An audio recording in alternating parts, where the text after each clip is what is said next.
ಯುವರಾಜ ಕರಿಗಾಲ ಸ್ವಲ್ಪ ಹೊತ್ತು ಯೋಚನೆಯಲ್ಲಿ ಮುಳುಗಿದ್ದ. ಸಿಕ್ಕ ಪ್ರಾಯದ ನೆನಪುಗಳು ಅವನ ಮನಸ್ಸಿನಲ್ಲಿ ಅಲೆ ಅಲೆಯಾಗಿ ಒತ್ತಿಸ್ಕೊಂಡು ಬಂದು ಕುಮರಿ ಕೊಂದಳಿಸಿ ಆಮೇಲೆ ಬೇರೆ ನೆನಪುಗಳಿಗೆ ಜಾಗ ಕೊಟ್ಟು ಮರೆಯಾಗ್ಬಿಡ್ತು. ಆ ನೆನಪಿನ ಅಲೆಗಳನ್ನು ಬಲವಂತವಾಗಿ ನಿಲ್ಲಿಸಿ ಒಂದು ದೀರ್ಘವಾದ ನೆಟ್ಟುಸುರನ್ನು ಬಿಟ್ಟು ಕರಿಗಾಲ ಹೇಳಿದ್ದಾನೆ, ಹೋಗಿದ್ದ ಬಗ್ಗೆ ಇವಾಗ ಮಾತಾಡಬೇಡ, ನಡಿಬೇಕಾದ ಬಗ್ಗೆ ಮಾತಾಡೋಣ. ಅದಕ್ಕೆ ಅಂತಲೇ ನಿನ್ನನ್ನು ಬೇರೆಯಾಗಿ ಕರ್ಕೊಂಬಂದೆ. ಪಂದ್ಯದಲ್ಲಿ ನಾವೇನೋ ಸೋಲ್ಬಿಟ್ಟಿದ್ದೀವಿ, ಹಂದಿ ಹೋಗ್ಬಿಟ್ಟಿತ್ತು. ಏನು ಮಾಡೋದು, ಇನ್ಮೇಲೆ ಏನು ಮಾಡೋದು, ಹೇಗೆ ಹೋಗೋದು ಅಂತ ಯೋಚನೆ ಮಾಡಿ ಒಂದು ತೀರ್ಮಾನಕ್ಕೆ ಬರೋಣ. ವಲ್ಲವರಯ್ಯ, ನಂದಿನಿ ಹತ್ರ ಅವಳಿಗೂ ನನಗೂ ಇರುವ ಬಾಂಧವ್ಯವನ್ನು ಹೇಗೆ ಹೇಳಬೇಕು ಅಂತ ನೆನೆಸ್ಕೊಂಡ್ರೇ ನನಗೆ ಭೀತಿ ಉಂಟಾಗತ್ತೆ. ಅವಳ ಮುಖವನ್ನು ಚೆನ್ನಾಗೆ ಎತ್ತಿ ನೋಡೋಕ್ಕೆ ಕೂಡ ನನ್ನಿಂದ ಆಗ್ತಾಯಿಲ್ಲ. ಅಪ್ಪಿತಪ್ಪಿ ಅವಳನ್ನ ನೋಡುವಾಗೆಲ್ಲ ವೀರಪಾಂಡಿಯನ್ನ ಉಸಿರುಕೋಸ್ಕರ ಅವಳು ನನ್ನ ಹತ್ರ ಬೇಡ್ಕೊಂಡಿದ್ದಾಗ ಹೇಗೆ ಮುಖವನ್ನು ಇಟ್ಕೊಂಡಿದ್ಲೋ ಅದೇ ಥರ ಇಟ್ಕೊಳ್ತಾಳೆ. ಅವಳನ್ನು ನೋಟ ನನ್ನ ಮನಸ್ಸನ್ನು ಕತ್ತಿಕೊಂಡು ಕಟ್ ಮಾಡೋ ಥರ ಇದೆ. ನನ್ನ ಸೋದರಿ ವೀರಪಾಂಡಿಯನ ಮೇಲೆ ಪ್ರೀತಿಕೊಂಡು ಅವಳು ಉಸಿರಿಗೆ ನನ್ನ ಹತ್ರ ಬೇಡ್ಕೊಂಡ್ಲು ಅನ್ನೋದನ್ನು ನೆನೆಸ್ಕೊಂಡ್ರೇ ನನ್ನ ಮನಸ್ಸು ಪೀಸ್ ಆಗಿಬಿಡುತ್ತೆ ಅನಿಸುತ್ತೆ. ವಲ್ಲವರಯ್ಯ, ನಿನ್ನ ಯೋಚನೆ ಏನು? ಇನ್ನೂ ಅವಳಿಗೆ ನಿಜ ಗೊತ್ತಿಲ್ಲ ಅಂತ ನೀನು ತಿಳ್ಕೊಂಡಿದ್ಯಾ? ಅವಳು ಸುಂದರ ಸೋಳರ್ನ ಮಗಳು ಅಂತಾನು ನಮಗೆಲ್ಲ ಸೋದರಿ ಅಂತನೂ ತಿಳ್ಕೊಳ್ಳಿಲ್ಲ ಅಂತ ಅನ್ಕೊಳ್ತೀಯ? ಯುವರಾಜ, ಇದನ್ನೆಲ್ಲ ಗೊತ್ತಿದ್ರೆ ಇನ್ನೂ ಪಾಂಡಿ ದೇಶನ ಸಂಚುಕಾರರ ಜೊತೆ ಅವಳು ಸೇರಿರ್ತಾಳ.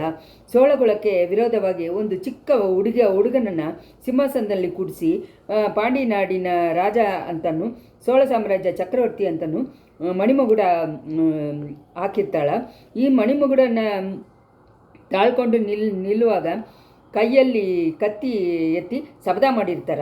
ಇದನ್ನೆಲ್ಲ ತಿರುಪರಂಬಿಯ ಪಳ್ಳಿ ಪಡೆ ಹತ್ರ ಮಧ್ಯರಾತ್ರಿಯಲ್ಲಿ ನಾನೇ ನೋಡಿದೆ. ಇಷ್ಟನ್ನು ನೋಡಿದ್ದ ನಿನ್ನನ್ನು ಅವಳು ನಂದಿನಿ ಉಸಿರಿಂದ ಬಿಟ್ಬಿಟ್ಟಿದ್ದನ್ನು ನೆನೆಸ್ಕೊಂಡ್ರೆ ಆಶ್ಚರ್ಯವಾಗಿದೆ. ಅಯ್ಯ, ನನಗೆ ಅದರಲ್ಲಿ ಆಶ್ಚರ್ಯ ಏನೂ ಇಲ್ಲ. ಹೆಣ್ಣುಮಕ್ಕಳು ಮನಸ್ಸಿನಲ್ಲಿ ಯಾವಾಗಲೂ ಇರುವ ಇದು ದಯನೇ ಕಾರಣ ಅಂತ ನಾನು ಅಂದ್ಕೊಂಡಿದ್ದೀನಿ. ವಲ್ಲವರಯ್ಯ, ನೀ ಲೋಕ ಗೊತ್ತಿಲ್ಲದೆ ಇರೋನು. ಹೆಣ್ಮಕ್ಳ ಮನಸ್ಸಲ್ಲಿ ಇರುವ ವಂಚನೂ ದ್ರೋಗನೂ ಎಂಥದ್ದು ಅಂತ ನಿನಗೆ ಗೊತ್ತಿಲ್ಲ. ಯಾವ ನೋಟದಿಂದ ಅವಳು ನಿನ್ನನ್ನು ಉಸಿರಿಂದ ಬಿಟ್ಟಳು ಅಂತ ಅನ್ನೋದನ್ನು ನನಗೆ ಗೊತ್ತಿಲ್ಲ. ಆದರೆ ನನ್ನನ್ನೇ ಯಾತಕ್ಕೋಸ್ಕರ ಲೆಟರ್ ಕಳಿಸಿ ಬರ ಬಯಸಿದಾಳೆ ಅನ್ನೋದನ್ನು ನನ್ನ ಅಂತರಕ್ಕೆ ಗೊತ್ತಾಗಿದೆ. ಯುವರಾಜ, ಅದೇನು ಕಾರಣವಾಗಿರುತ್ತೆ? ನನ್ನನ್ನು ಕೊಂದು ವೀರಪಾಂಡಿನ ಸೇಡು ಕೊಂದಿದ್ದಕ್ಕೆ ಸೇಡಿಗೆ ತೀರಿಸ್ಕೊಳ್ಳೋದಕ್ಕೆ ಬರ ಹೇಳಿದ್ದಾಳೆ. ಅಯ್ಯ, ಆ ಥರ ಏನಾದರೂ ವಿಪರೀತ ಆಗಿಬಿಡತ್ತೆ ಅಂತ ಅಂದ್ಕೊಂಡೆ. ಕುಂದವೈ ದೇವಿನೂ ಮುಖ್ಯಮಂತ್ರಿನೂ ನನ್ನನ್ನು ಅವಸರವಾಗಿ ಕಳಿಸ್ಕೊಟ್ರು. ಆದರೆ ಅವರುಗಳು ಕಡಂಬೂರಿಗೆ ಹೋಗಬೇಡ ಅಂತ ಹೇಳೋದನ್ನು ಮಾತ್ರ ನೀವು ಕೇಳಲಿಲ್ಲ. ವಲ್ಲವರಯ್ಯ, ಇಳೆ ಪ್ರಾಟಿ ಹತ್ರನೋ ಮುಖ್ಯಮಂತ್ರಿ ಹತ್ರನೋ ತುಂಬ ಬುದ್ಧಿವಂತರು. ಆದರೆ ವಿಧಿಯನ್ನು ಅವ್ರುಗಳಿಂದ ಕೂಡ ತಡೆಯೋಕ್ಕಾಗಲ್ಲ. ಅರುಳ್ಮೊಳಿವರ್ಮನ ಬಗ್ಗೆ ಜೋಶಿಯರ್ಗಳು ಹೇಳಿರೋದೆಲ್ಲ ನಿಜವಾಗೋದಕ್ಕಾಗವೇ ವಿಧಿ ನನ್ನನ್ನು ಇಲ್ಲಿ ಕರ್ಕೊಂಬಂದು ಸೇರಿಸಿದೆಯೋ ಏನೋ, ಯಾರು ಕಂಡಿದ್ದು? ವಲ್ಲವರಯ್ಯ, ಕಂದನ್ಮಾರ ನನ್ನ ಹಿಂದೆಯಿಂದ ಬಾಣವನ್ನು ಬಿಟ್ಟಾನೆ. ನಿಜವಾಗ್ಲೂ ಅವನು ಕರಡಿನ ಕುರಿ ನೋಡಿ ಇಟ್ನ, ನನ್ನನ್ನು ಕುರಿ ನೋಡಿ ಇಟ್ನ. ನೀನು ನೋಡಿದ್ಯಾ? ನಾನು ನೋಡಲಿಲ್ಲ ಅಯ್ಯ. ಆದರೆ ಕಂದಮ್ಮಾರ ಅಂಥ ದ್ರೋಗವನ್ನು ಮಾಡಿದವನು ಅಂತ ನಾನು ಒಂದಿನೂ ಒಪ್ಕೊಳ್ಳಲ್ಲ. ಮನೆಗೆ ಬಂದಿದ್ದ ಅತಿಥಿಗಳನ್ನು, ಅದನ್ನು ಚಕ್ರವರ್ತಿನ ಕುಮಾರನ್ನ ಹಿಂದೆಯಿಂದ ಬಾಣ ಹಾಕಿ ಕೊಲ್ಲೋನ ಕಂದಮ್ಮಾರ. ಅವನ ಬುದ್ಧಿ ಬಗ್ಗೆ ನನಗೆ ಅಷ್ಟೊಂದು ಅಭಿಪ್ರಾಯ ಏನೂ ಇಲ್ಲ. ಆದರೆ ಬೆನ್ನಲ್ಲಿ ಚೂರಿ ಹಾಕಿ ಅವನು ಪ್ರಜ್ಞೆ ಇಲ್ಲದೆ ಇರುವಾಗ ನಾನು ಎತ್ಕೊಂಡು ಹೋಗಿ ಅವನ್ನ ಕಾಪಾಡಿದೆ. ಕಣ್ಣು ಬಿಟ್ಟಿದ ತಕ್ಷಣ ನನ್ನನ್ನು ನೋಡಿದ್ದರಿಂದ ನಾನೇ ಅವನ್ನ ಚುಚ್ಚಿದ್ದು ಅಂತ ಅಂದ್ಕೊಂಡ್ಬಿಟ್ಟಿದ್ದಾನೆ. ಆವಾಗ ಅವನು ನನ್ನ ಮೇಲೆ ಕೊಂಡಿದ್ದ ಸೇಡು ಇನ್ನೂ ಚೇಂಜ್ ಆಗಿಲ್ಲ. ಆದರೆ ಅವನ ಬುದ್ಧಿ ಸ್ವಲ್ಪ ಕಟ್ಟೆಯಾಗಿದ್ರೂ ದ್ರೋಗ ಚಿಂತೆ ಇರೋನಲ್ಲ. ಗೆಳೆಯ, ಒಂದು ಅಂದವಾದ ಹೆಣ್ಣಿನ ಮೋಹನಾಸ್ತ್ರಕ್ಕೆ ಎಷ್ಟೊಂದು ಶಕ್ತಿ ಇದೆ ಅಂತ ನಿನಗೆ ಗೊತ್ತಿಲ್ಲ. ಎಷ್ಟೊಂದು ಒಳ್ಳೆಯವನನ್ನು ಅದು ದ್ರೋಹ ಮಾಡೋ ಹಾಗೆ ಮಾಡಿಬಿಡುತ್ತೆ. ಅಯ್ಯ, ಹೆಣ್ಣು ಮಕ್ಕಳನ್ನು ಮೋಹನ ಶಕ್ತಿ ಬಗ್ಗೆ ನಾನೂ ಸ್ವಲ್ಪ ಗೊತ್ತಿದ್ದೀನಿ. ಆದರೆ ನಾನು ಒಂದು ದಿನಾನು ದ್ರೋಗಿ ಆಗಲ್ಲ ಅಂತ. ಆಹಾ, ಮಣಿಮೇಗಲೆ ಎಷ್ಟು ಒಳ್ಳೆ ಹುಡುಗಿ, ನಿನ್ನ ದ್ರೋಗದ ಕಾರ್ಯ ಮಾಡೋ ಹಾಗೆ ಹೇಳಲ್ಲ. ನಾನು ಮಣಿಮೇಗಲೆಯನ್ನು ಹೇಳಿಲ್ಲ, ಪೂರ್ಣಚಂದ್ರನ ನೋಡಿದ ಕಣ್ಗಳಿಗೆ ಮಿನ್ಮಿನಿ ಬಂದು ತುಂಬ ಚೆನ್ನಾಗಿ ಕಾಣಿಸ್ಕೊಳ್ಳುತ್ತಾ ಏನೋ. ಪೂರ್ಣಚಂದ್ರ ಅಂತ ಯಾರನ್ನ ಹೇಳ್ತಾ ಇದೆಯಾ ಯುವರಾಜ? ಕೋಪ ಮಾಡ್ಕೋಬೇಡ, ಪಳೆಯಾರ ಎಳೆ ಪ್ಲಾಟಿಯನ್ನೇ ಹೇಳ್ತಾ ಇದ್ದೀನಿ. ಅಡೇ ಅಧಿಕ ಪ್ರಸಂಗಿ, ಲೋಕದಲ್ಲಿರೋ ರಾಜಾದಿರಾಜರುಗಳೆಲ್ಲ ಕುಂದವೆಯನ್ನು ಕೈ ಹಿಡಿಯೋಕ್ಕೆ ತಪಸ್ ಮಾಡ್ತಾ ಇದ್ದಾರೆ ಅಂತ ಇದರಲ್ಲಿ ನನ್ನ ಸೋದರನ ನೀನು ಮನಸ್ಸಿಂದ ನೆನಿಬೋದಾ? ಅಯ್ಯ, ಪೂರ್ಣಚಂದ್ರನ ಮೋಹನವನ್ನು, ಅದು ಗಲಿಯನ್ನು ಬೀಸುವುದನ್ನು ಭೂಲೋಕ ಚಕ್ರವರ್ತಿಗಳು ನೋಡಿ ಅನುಭವಿಸಿದ್ದಾರೆ. ಬಡವ್ರಿಗೆ ಮಾತ್ರ ಇದರಲ್ಲಿ ಚಂದ್ರನ ನೋಡಿ ಸಂತೋಷ ಪಡ್ತಾರೆ. ಅವ್ರುಗಳನ್ನ ಯಾರು ತಡೆಯೋಕ್ಕಾಗತ್ತೆ? ಹೌದು, ನಿನ್ನ ಮೇಲೆ ಕೋಪಿಸ್ಕೊಳ್ಳೋದ್ರಲ್ಲಿ ಏನು ಪ್ರಯೋಜನ ಇಲ್ಲ. ಗೊತ್ತಿದ್ದು ತಾನೇ ನಾನು ನನ್ನ ಸೋದರಿ ಹತ್ರ ಲೆಟರ್ ಜೊತೆ ನಿನ್ನನ್ನು ಕಳಿಸಿದ್ದೀನಿ. ಆದ್ರೂ ಅವಳಿಗೆ ತೃಪ್ತಿಯಾಗಿ ನೀವು ನಡ್ಕೊಂಡೆ. ಆದರೆ ಪಾರ್ಥಿಪೇಂದ್ರನ ಹತ್ರ ಮಾತ್ರ ಇದನ್ನೆಲ್ಲ ಹೇಳಿಬಿಡ್ಬೇಡ. ಅವನು ಸೋಳಗೊಳಕ್ಕೆ ಅಳಿಯನಾಗಿ ತೊಂಡೆನಾಡಿಗೆ ರಾಜನಾಗಿರ್ಬೋದು ಅಂತ ಕನ್ಸ್ಕೊಂಡು ಕೊಡ್ತೇನೆ. ಅಯ್ಯ, ಆ ಥರ ಕೆಲವು ಕಾಲಕ್ಕೆ ಮುಂಚೆ ತನಕ ಇದ್ದಿರ್ಬೋದು. ಇವಾಗ ಕಂದನ್ಮಾರ, ಪಾರ್ಥಿಪೇಂದ್ರ ಇಬ್ಬರೂ ನಂದಿನಿ ದೇವಿ ಕಾಲಿಂದ ಇಟ್ಟ ಕೆಲಸವನ್ನೇ ತಲೆಯಿಂದ ಮಾಡೋಕ್ಕೆ ಸಿದ್ಧವಾಗಿದ್ದಾರೆ. ಅದನ್ನು ನಾನು ನೋಡಿ ಬರ್ತಾ ಇದ್ದೀನಿ. ಆದ್ದರಿಂದ ಅವ್ರಗಳ ವಿಷಯದಲ್ಲಿ ನನಗೆ ಭಯವಾಗಿದೆ. ಎಲ್ಲವನ್ನೂ ಉದ್ದೇಶಿಸುವಾಗ ನೀವು ಎಳೆ ರಾಣಿಯನ್ನು ಬೇಗ ಮೀಟ್ ಮಾಡಿ ಎಲ್ಲ ನಿಜಗಳನ್ನು ಹೇಳಿಬಿಡೋದು ಅವಶ್ಯಕತೆ ಅಂತ ನನಗನ್ಸುತ್ತೆ. ಗೆಳೆಯ, ನನಗೆ ಅಷ್ಟೊಂದು ಧೈರ್ಯ ಬರುತ್ತೆ ಅಂತ ತೋಚಲಿಲ್ಲ. ನನಗೆ ಬದಲಾಗಿ ನೀನೇ ಅವ್ರನ್ನ ಮೀಟ್ ಮಾಡಿ ಹೇಳಿಬಿಟ್ರೆ ಏನು? ಯುವರಾಜ, ನಾನು ಹೇಳಿದರೆ ಚಿಕ್ಕರಾಣಿಗೆ ನಂಬಿಕೆ ಬರಲ್ಲ. ಒಂದು ಸತಿ ನಾನು ಅವ್ರನ್ನ ಯಾಮಾರಿಸಿಟ್ಟು ತಪ್ಪಿಸ್ಕೊಂಡು ಹೋಗಿದ್ದೀನಿ. ಆದ್ದರಿಂದ ಇದನ್ನೂ ಏನೋ ಸಂಚು ಅಂತ ಅನ್ಕೊಂಡ್ಬಿಡುತ್ತಾರೆ. ಆದರೆ ನಾನು ನಂದಿನಿಯನ್ನು ಸಪ್ರೇಟಾಗಿ ಮೀಟ್ ಮಾಡೋದು ಹೇಗೆ? ಅವಳು ಅಂತಃಪುರದಲ್ಲಿ ಇದ್ದಾಳೆ. ಅಯ್ಯ, ಮಣಿಮೇಗಲೆ ಮೂಲ ಅದು ಸಾಧ್ಯ ಆಗುತ್ತೆ. ಅದಕ್ಕೆ ಬೇಕಾದ ಏರ್ಪಾಡನ್ನು ನಾನು ಮಾಡ್ತೀನಿ. ಮಣಿಮೇಗಲೆಯನ್ನು ನೀ ಕೈಯೊಳಗೆ ಹಾಕ್ಕೊಂಡಿದ್ಯಾ ಅಂತ ಅನ್ಸುತ್ತೆ. ಒಳ್ಳೆ ಕೆಲಸವೇ ಅದು. ಯಾವುದು ಹೇಗಿದ್ರೂ ಮಣಿಮೇಗಲೆಯನ್ನು ನಿನ್ನೆ ಮದುವೆ ಮಾಡಿಬಿಟ್ಬಿಟ್ರೆ ನನ್ನ ಮನಸ್ಸು ಸ್ವಲ್ಪ ನೆಮ್ಮದಿ ಆಗುತ್ತೆ.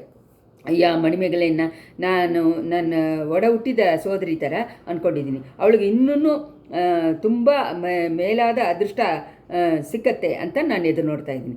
ಯಾವ್ದು ಬಗ್ಗೆ ಹೇಳ್ತಾ ಇದೀಯಾ ಗೊತ್ತಿಲ್ವಾ ಯುವರಾಜ? ಚೋಳ ಸಾಮ್ರಾಜ್ಯನ ಪಟ್ಟದ ರಾಜನ ಮನಸ್ಸಿನಲ್ಲಿ ಈ ಕುಮಾರಿ ಮಣಿಮೇಗಲೆ ಜಾಗ ಕೊಂಡಿದ್ದಾಳೆ ಅಂತ ನಾವು ಉಗಿಸ್ತೀನಿ. ಸ್ವಲ್ಪ ಮುಂಚೆ ಸಂಬೋರಿಯರು ಅವ್ರ ಮಗಳ ಬಗ್ಗೆ ಒಂಥರ ಮಾತಾಡಿದರು. ನನ್ನ ಮನಸ್ಸನ್ನು ನಿಮಗೆ ತಿಳಿಸೋಕ್ಕೋಸ್ಕರ ಆ ಥರ ಹೇಳಿದ್ದೀನಿ. ಇಳೆಪ್ರಾಟಿ ಒಬ್ಬರನ್ನ ಬಿಟ್ಟರೆ ಈ ಲೋಕದಲ್ಲಿ ಹುಟ್ಟಿದ ಬೇರೆ ಯಾವ ಹೆಣ್ಣನ್ನು ಮಣಿಮೇಗಲೆಗೆ ಬುದ್ಧಿಯಲ್ಲೂ ಗುಣದಲ್ಲಿನೂ ಇರೋದಿಲ್ಲ. ನೀವು ಮಾತ್ರ ಮಣಿಮೇಗಲೆಯನ್ನು ಮದುವೆ ಮಾಡ್ಕೊಂಡ್ಬಿಟ್ರೆ ನಮ್ಮ ಕಷ್ಟಗಳೆಲ್ಲ ಪಾರಾಗ್ಬಿಡುತ್ತೆ. ಸುಂಬೂರಿಯನ್ನು ಕಂದಮಾರನ್ನು ನಮ್ಮ ಜೊತೆ ಸೇರಿಬಿಡ್ತಾರೆ. ಪಳುವಟೆರುಗಳು ಬೇರೆ ಆಗಿ ಹೋಗ್ಬಿಡ್ತಾರೆ. ಇಳೆ ರಾಣಿಯನ ಶಕ್ತಿನೂ ಕಮ್ಮಿ ಆಗಿಬಿಡುತ್ತೆ. ಮಧುರಾಂಧಕ ದೇವರು ಆಮೇಲೆ ರಾಜ್ಯ ಅನ್ನೋ ಮಾತನ್ನೇ ಎತ್ತೋದಿಲ್ಲ. ಚಿತ್ರ ರಾಜುಗಳ ಸಂಚನ್ನು, ಪಾಂಡ್ಯ ದೇಶದ ಆಬತ್ತು ದೇವುಗಳ ಸಂಚನ್ನು ಒಂದೇ ಸತಿ ನಾವು ಸೋಲಿಸಿ ಜಯಗಳಿಸ್ಬೋದು. ಎಲ್ಲ ಸರಿದಾನೆ ತಮ್ಮ. ಆದರೆ ಕಡಂಬೂರಿಗೆ ನಾನು ಮದುವೆ ಮಾಡ್ಕೊಳ್ಳೋಕ್ಕೋಸ್ಕರ ಬರಲಿಲ್ಲ.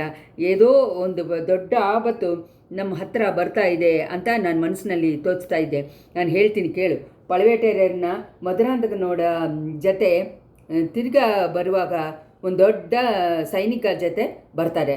ಅಯ್ಯ, ಆ ಥರ ಆದರೆ ನಾವು ತಿರ್ಕೋಲೂರು ಅರಸರಿಗೆ ಹೇಳಿಬಿಟ್ಟು ಸೈನ್ಯವನ್ನು ತೆರಳಿಸ್ಕೊಂಡು ಬರಕ್ಕೆ ಹೇಳಿದರೆ ಏನು? ಯಾತಕ್ಕೂ ಮುಂದೆ ಜಾಗ್ರತೆಯಿಂದ ಇರೋದು ಒಳ್ಳೆಯದಲ್ವಾ? ನಾನು ಅದ್ರ ಬಗ್ಗೆ ಯೋಚನೆ ಮಾಡ್ತಾಯಿದ್ದೀನಿ. ಒಂದೊಂದು ಸಮಯ ನನಗೆ ಏನು ಅನಿಸುತ್ತೆ ಗೊತ್ತಾ? ಈ ಕಡಂಬೂರು ಅರಮನೆಯನ್ನು ತರೆ ಮಟ್ಟವಾಗಿ ಮಾಡಿಬಿಟ್ಟು ಇಲ್ಲಿ ಸಂಚು ಮಾಡೋರು ಎಲ್ಲರನ್ನ ಅರಮನೆ ಬಾಗಿಲಲ್ಲಿ ಇದು ಹ್ಯಾಂಗ್ ಮಾಡಿಬಿಡಬೇಕು ಅಂತ ಅನಿಸುತ್ತೆ. ನನ್ನ ಅಪ್ಪನ ಮುಂದೆ ಇಟ್ಟರೆ ನಾನು ನನ್ನ ಕೋಪದನ್ನು ಕಂಟ್ರೋಲ್ ಮಾಡ್ಕೊಂಡಿದ್ದೀನಿ.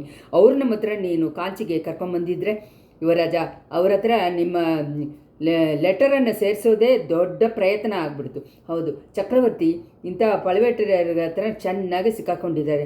ನನ್ನ ಹೆತ್ತಿದವ್ರಿಗೆ ಕಾಂಚಿ ಮಹಾನಗರದಲ್ಲಿ ನಾನು ಕಟ್ಟಿದ್ದ ಚಿನ್ನದ ಮಾಳಿಗೆಯಲ್ಲಿ ಬ್ಯಾಟ್ಗಳು ಸಂಸಾರ ಮಾಡ್ತಾಯಿದ್ದೆ. ನಾನು ಉಸಿರಿಂದ ಇರುವಾಗಲೇ ಅವ್ರುಗಳನ್ನ ಮಾಳಿಗೆಯಲ್ಲಿ ಸ್ವಾಗತ ಮಾಡೋ ಭಾಗ್ಯ ನನಗೆ ಸಿಕ್ಕತ್ತೋ ಇಲ್ಲವೋ ಗೊತ್ತಿಲ್ಲ.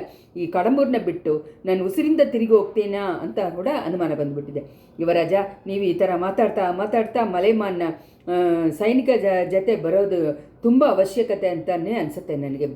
ಆ ಕಾರ್ಯವನ್ನು ನಿನ್ನನ್ನೇ ಕಳಿಸೋಣ ಅಂತ ನಾನು ಯೋಚನೆ ಮಾಡ್ತಾಯಿದ್ದೀನಿ. ಅಯ್ಯ ಕ್ಷಮಿಸಬೇಕು, ನಿಮ್ಮನ್ನು ಬಿಟ್ಟು ಒಂದು ಕ್ಷಣವೂ ಹೋಗಬಾರ್ದು ಅಂತ ಹೇಳಿ ನಿಮ್ಮ ತಂಗಿಯವರು ನನಗೆ ಆಜ್ಞೆ ಮಾಡಿದ್ದಾರೆ. ಅದನ್ನು ನೀ ಇದುವರೆಗೆ ಚೆನ್ನಾಗೇ ನೆರವೇರಿಸಿ ಬರ್ತಾ ಇದೆಯಾ. ಪಾರ್ಥಿವೇಂದ್ರ ಪಲ್ಲವರು ಹಿಂಗೆ ಸುಮ್ಮನೆ ತಾನೇ ಇದ್ದಾರೆ, ಒತ್ತು ಹೋಗದೆ ಕಷ್ಟಪಡ್ತಾ ಇದ್ದಾರೆ. ಹೌದು, ಪಳುವೂರು ಚಿಕ್ಕರಾಣಿಯನ್ನು ನೋಡದೇ ಇರೋ ಒಂದೊಂದು ಕ್ಷಣನೂ ಒಂದೊಂದು ಯುಗವಾಗಿರುತ್ತೆ.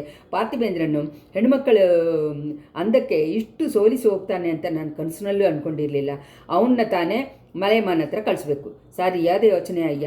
ನಾವು ಇಲ್ಲದೇ ಇರುವಾಗ ನನಗೆ ಏನಾದರೂ ಅಪಾಯ ಬಂದುಬಿಟ್ರೆ ಹೆಲ್ಪ್ ಮಾಡೋಕ್ಕೆ ನೀ ಇದ್ದೇ ಇದೆಯಾ ಯುವರಾಜ. ಯಾರಿದ್ರು ಇಲ್ಲದೇ ಇದ್ರೂ ನಿಮಗೆ ಒಂದು ಕೆಟ್ಟದನ್ನು ನಿಮಗೆ ಕೆಟ್ಟದ್ದು ಮಾಡೋಕ್ಕೆ ಧೈರ್ಯ ಇರೋನು ಈ ಲೋಕದಲ್ಲಿ ಇರೋ ಹಾಗೆ ನಾನು ಅಂದ್ಕೊಂಡಿಲ್ಲ. ನೀವು ಇಲ್ಲದೇ ಇರುವಾಗ ನಿಮ್ಮ ಬಗ್ಗೆ ಏನೇನೋ ಮಾತಾಡಿದ್ದ ಮುದುಕರು ನಿಮ್ಮನ್ನು ಸೀದಾ ನೋಡಿದ ತಕ್ಷಣ ಕೈಕಾಲೆಲ್ಲ ನಡುಗಿ ಬಾಯಿ ಒಣಗಿ ಹೆಂಗೆ ತತ್ತರಿಸಿ ಹೋಗ್ಬಿಟ್ರು ಅನ್ನೋದನ್ನು ಸೀದಾ ನಾನೇ ನೋಡಿದ್ದೀನಿ. ತಮ್ಮ ಕೈಯಲ್ಲಿ ಕತ್ತಿ ಎತ್ತಿ ಹೋರಾಡೋಕ್ಕೂ ಇರುವ ಯಾವ ಗಂಡಸರಿಗೂ ನಾನು ಭಯಪಡ್ತಾ ಇಲ್ಲ. ಹಿಂದೆಯಿಂದ ಬೆನ್ನಲ್ಲಿ ಚೂರಿ ಬಿಡೋರನ್ನ ಕಂದನ್ಮಾರ ಅನ್ನೋರ್ಗಳಿಗೂ ಕಂದನ್ಮಾರ ಆ ಥರ ಅವ್ರುಗಳಿಗೂ ನಾನು ಭಯಪಟ್ಟಿಲ್ಲ. ಅಯ್ಯ, ತಿರುಗಾನ ಕಂದಮಾರ ಬಗ್ಗೆ ಈ ಥರ ಹೇಳ್ತಿರಲ್ಲ. ಕೇಳುತ್ತಮ್ಮ, ಒಂದು ಹೆಣ್ಣಿನ ಮನಸ್ಸಿನಲ್ಲಿ ಆಳದಲ್ಲಿ ಇರುವ ವಂಜಕ್ಕೆ ನಾನು ಭಯಪಡ್ತಾ ಇದ್ದೀನಿ. ಅವಳ ಮನಸ್ಸಿನಲ್ಲಿ ಏನು ಇಟ್ಕೊಂಡಿದ್ದಾಳೋ ಅಂತ ಅನ್ನುವಾಗೆಲ್ಲ ನನ್ನ ಮನಸ್ಸು ತತ್ತರಿಸ್ತಾ ಇದೆ. ಅವಳು ನನ್ನನ್ನು ಮರ್ಮವಾಗಿ ನೋಡುವಾಗ ಒಂದೊಂದು ನೋಟಾನು ನನ್ನ ಮನಸ್ಸಿನಲ್ಲಿ ಚೂರಿಯನ್ನು ಹಾಕೋ ಥರ ಇದೆ. ಅದ್ರ ಬಗ್ಗೆ ಅಂದ್ಕೊಂಡ ತಕ್ಷಣ ನನ್ನ ಕೈಕಾಲುಗಳೆಲ್ಲ ಗಡಗಡ ಅಂದ್ಬಿಡುತ್ತೆ. ಅಯ್ಯ, ನಂದಿನಿ ದೇವಿನ ವಂಜಕ್ಕೆ ನೀವು ಹೆದರಬೇಕಾದವರೇ ಅಂತ ಹೇಳಿ ನಾನು ಒಪ್ಕೋತೀನಿ. ಅವ್ರನ್ನ ಮನಸ್ಸಿನಲ್ಲಿ ಎಷ್ಟು ಭಯಂಕರವಾದ ದೋಷ ಇದೆ ಅಂತ ನಾನು ಫೀಲ್ ಮಾಡಿದ್ದೀನಿ. ನನ್ನನ್ನು ಅವರು ಉಸಿರಿಂದ ಹೋಗೋಕ್ಕೆ ಬಿಟ್ಟದನ್ನು ನೆನೆಸುವಾಗ ಕೆಲವೇ ಸತಿ ಅದರಲ್ಲಿ ಏನು ಸಂಚಿದೆಯೋ ಅಂತ ಭೀತಿಕೊಳ್ತಾ ಇದ್ದೀನಿ. ಆದರೆ ಇದೆಲ್ಲ ಅವ್ರಿಗೆ ನಿಜ ಅಂತ ಗೊತ್ತಿಲ್ಲದೆ ಇರೋ ಕಾರಣದಿಂದ ಅಲ್ವಾ. ನೀವು ಸೋದರರು ಅಂತ ನೀವು ಅವರ ಸೋದರರು ನೀವು ಅನ್ನೋದನ್ನು ತಿಳಿಸ್ಬಿಟ್ರೆ ಅದಾದಮೇಲೆ ಯಾವ ವಿಚಾರನೂ ಪಡಬೇಕಾಗಿದ್ದೆಲ್ಲ ಅಲ್ವಾ. ಆ ಥರ ನಾನು ಅಂದ್ಕೊಳ್ತಾ ಇದೆಯಾ ವಲ್ಲವರೆಯ, ನೀನು ತುಂಬ ಬುದ್ಧಿವಂತ. ಆದರೆ ಹೆಣ್ಣುಮಕ್ಕಳನ್ನ ರಿಯಾಲಿಟಿ ಏನು ಅಂತ ಗೊತ್ತಿಲ್ಲದೆ ಇರುವ ಸಣ್ಣ ಹುಡುಗ ನೀನು.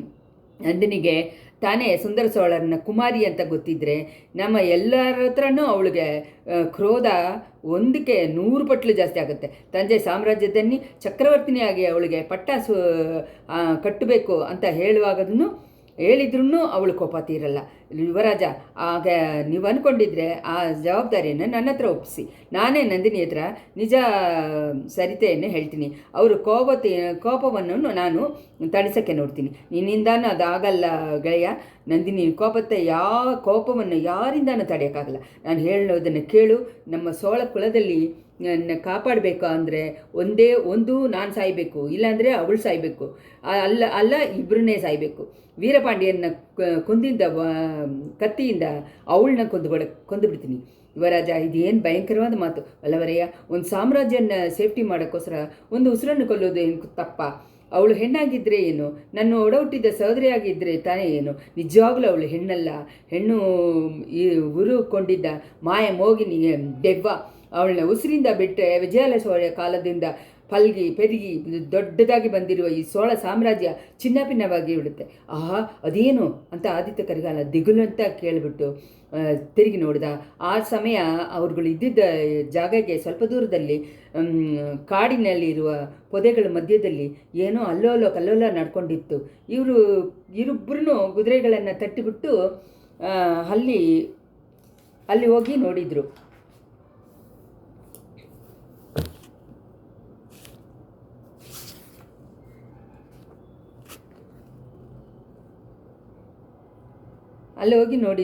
ತುಂಬ ಅಪೂರ್ವವಾದ ದೃಶ್ಯ ಒಂದು ಕಾಣಿಸ್ಕೊಂಡಿತ್ತು.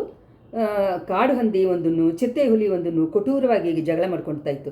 ಆಹಾ, ನಾವು ಹುಡುಕಿಕೊಂಡು ಬಂದಿದ್ದವರು ಇಲ್ಲೇ ಇದ್ದಾನೆ ಅಂತ ಹೇಳಿದರು ಕರಿಗಾಲರು. ಚಿರತೆ ನಮಗೆ ಕೆಲಸ ಇಲ್ಲದೆ ಮಾಡಿಬಿಡುತ್ತೆ ಅನಿಸುತ್ತೆ ಅಂದ ವಂದ್ಯತೆಯನ್ನು. ಆ ಥರನ ಅಂದ್ಕೊಂಡಿದ್ಯಾ? ನೋಡ್ತಾ ಇರು ಅಂತ ಅಂದ ಕರಿಗಾಲ. ಚಿರತೆಗೂ ಹಂದಿಗೂ ನಡೆದಿದ್ದ ಅಘೋರ ಯುದ್ಧವನ್ನು ಇಬ್ಬರು ಸ್ವಲ್ಪ ಹೊತ್ತು ಚಿಮಟದೆ ನೋಡ್ತಾ ಇದ್ದರು. ಸ್ವಲ್ಪ ಹೊತ್ತಿಗೆಲ್ಲ ಚಿರತೆ ಹಂದಿ ಮೇಲೆ ಹಾರಿ ಅದನ್ನು ಉಗುರುಗಳಿಂದನೂ ಹಲ್ಲಿಂದನೂ ಅದನ್ನು ಒಡೆಯಕ್ಕೆ ನೋಡಿತ್ತು. ಆದರೆ ಕಾಡು ಹಂದಿನ ಕಠಿಣವಾದ ಸ್ಕಿನ್ನಿಂದ ಹುಲಿ ಗುರುಗೂ ಹಲ್ಲುಗಳಿಗೂ ಸ್ವಲ್ಪನೂ ಜಾಗ ಕೊಟ್ಟಿಲ್ಲ. ಆದರೆ ಹಂದಿ ಬೇಗವಾಗಿ ಓಡಿಬಂದು ಚಿರತೆಯನ್ನು ಗುದ್ದಿ ತಳ್ಳಿ ಮರಗಳಲ್ಲೂ ಬೇರುಗಳಲ್ಲೂ ಇಟ್ಕೊಂಡು ಉಜ್ಜಿಕೊಂಡು ಹಂಗೇ ಹೋಯ್ತು. ಆವಾಗ ಚಿರತೆ ತುಂಬ ಒದ್ದಾಡಿಬಿಡ್ತು.